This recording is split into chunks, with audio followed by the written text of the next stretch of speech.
भगवान का विश्वास तीन चीज करता है। दुखों को हरता है, भय को हरता है और चिंता को हरता है। भगवान में विश्वासी पुरुष ही भगवान का शरणागत होता है।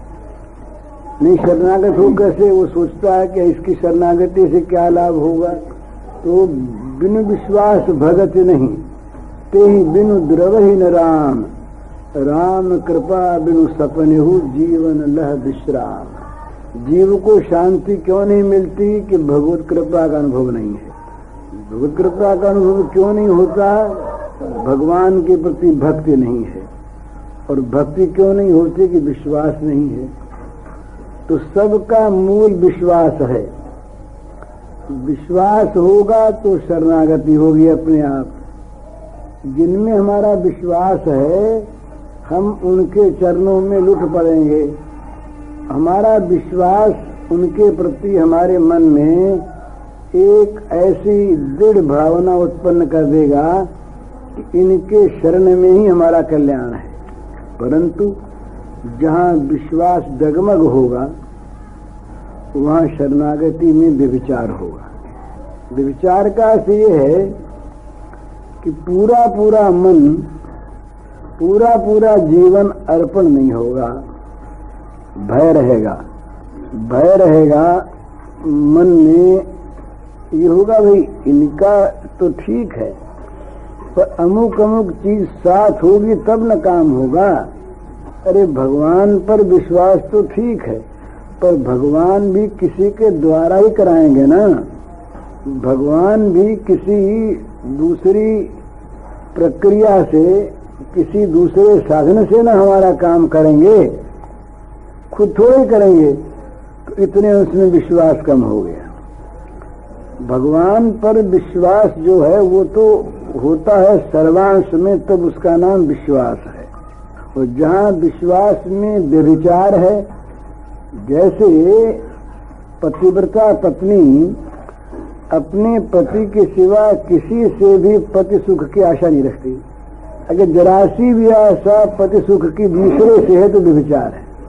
इसी प्रकार भगवान का विश्वासी शरणागत भक्त दूसरे की आशा भरोसा का सर्वथा परित्याग करने वाला होता है।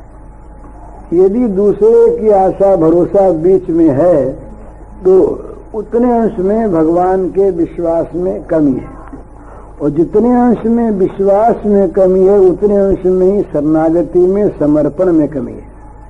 संदेह है ना मन में, न ये काम हुआ तो। विश्वासी पुरुष की तो एक विलक्षण स्थिति और होती है। वो ये नहीं सोचता कि ये काम होना चाहिए, काम भी वो सोचे और करे भी वो। जैसे छोटा बच्चा अज्ञानवश कभी ये कल्पना नहीं करता कि माँ हमारे लिए ऐसा कपड़ा सिलवावे और इस समय सिलवावे। माता को खुद चिंता रहती है कि भाई अब भादों का महीना है और जाड़ा आने वाला है। बच्चे को तो जाड़े का ज्ञान है नहीं, तो पहले से कपड़ा मंगवा के सिलवा लें तो बच्चा जाड़े में पहनेगा। इसी प्रकार शिशु की भांति शरणागत वही होता है जिसका भगवान में पूर्ण विश्वास होता है। विश्वास के बिना भगवान की शरणागति संपन्न नहीं होती। ये सिद्धांत है। आता ही नहीं, मन थोड़ा थोड़ा सा, जितना जितना सा विश्वास कम है उतना उतना अटकता है, दूसरी ओर जाता है कि भाई ये काम तो इनसे करा लेंगे, पर अमुक काम तो उसी से होगा ना, इसलिए अमुक काम उससे करावे, इतना काम इनसे करावे।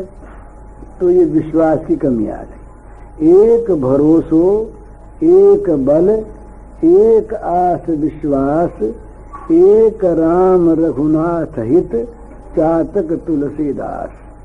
तुलसीदास जी ने कहा कि भाई हम तो चातक की तरह से एक भगवान रामचंद्र पर विश्वास रखते हैं, एक हमारा भरोसा है उन्हीं पर, और हमारे एकमात्र वही बल है। एक भरोसो, एक बल, एक आस विश्वास।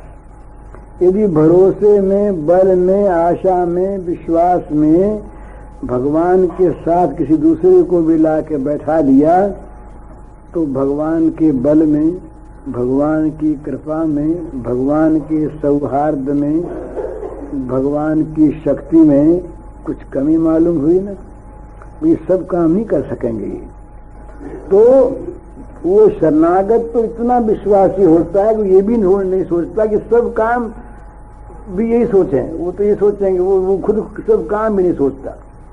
उसके लिए जो कुछ भी है वो सोचे और जो कुछ करना है वो सोचे, जो चाहिए सो वो सोचे और उसका जुगाड़ वो सोचे। वो तो क्या सोचता है, केवल शरणागत होकर चिंतन करता है। तो भगवान प्रतिज्ञा करते हैं गीता में, अनन्यास चिंतयन्तो माम ये जनाः पर्युपासते तेषां नित्याभियुक्तानां योगक्षेमं वहाम्यहम्। बड़े सीधे शब्द हैं, कहीं इसमें व्याख्या की आवश्यकता नहीं। वो कहते हैं कि जो अनन्य लोग मेरा ही स्मरण करते हैं और मेरी उपासना करते हैं, इस प्रकार जो नित्य मुझ में लगे हुए नित्याभियुक्त जो हैं, उन लोगों को जो वस्तु प्राप्त है उसकी रक्षा का भार मैं लेता हूँ और जो अप्राप्य है उनकी अप्राप्ति कराने का भार मैं लेता हूँ। वहन शब्द जो है ये ढोने को कहते हैं, बोझ ढोना, भार ढोना, वहन करना। तो भगवान कहते हैं कि उसका भार वहन मैं करता हूँ, काहे का, योग का और क्षेम का। वो तो योगक्षेम की परवाह नहीं करता। निर्द्वंद्वो नित्य सत्वस्थो निर्योग क्षेम आत्मवान, उसके लिए तो सुख आवे या दुख निर्द्वंद्व है। वो तो एकमात्र जो सत्व स्वरूप भगवान है उसमें स्थित है, वो आत्मपरायण है। वो तो योगक्षेम की परवाह न करके करता है केवल मेरा चिंतन। वो तो मेरे शरण हो करके मेरा हो गया। अब जो मेरा हो गया उसको कब क्या चाहिए और उसके किस चीज की रक्षा होनी चाहिए, ये बात सोचूंगा मैं और करूंगा मैं। अब ये अर्जुन के जीवन में ये बात गीता के बाद प्रत्यक्ष है। अर्जुन कुछ भी कर बैठता और पहले से भगवान उसकी रक्षा की व्यवस्था कर देते। ऐसी एक घटना नहीं, अर्जुन के जीवन की अनेक घटनाएं जहाँ सारी चिंता भगवान को। यहाँ तक भगवान ने लीला में प्यार का स्वरूप दिखाते हुए कहा कि जब तक कर्ण के पास इंद्र की दी हुई शक्ति रही तब तक मुझे रात को नींद नहीं आती और दिन में खा नहीं सकता, कहीं अर्जुन को मार न दे कर्ण। और ये यहाँ तक कहा कि जब जब कर्ण के सामने अर्जुन का रथ आता तब तब मैं कर्ण की बुद्धि को मोहित कर देता कि उस शक्ति की बात भूला रहे।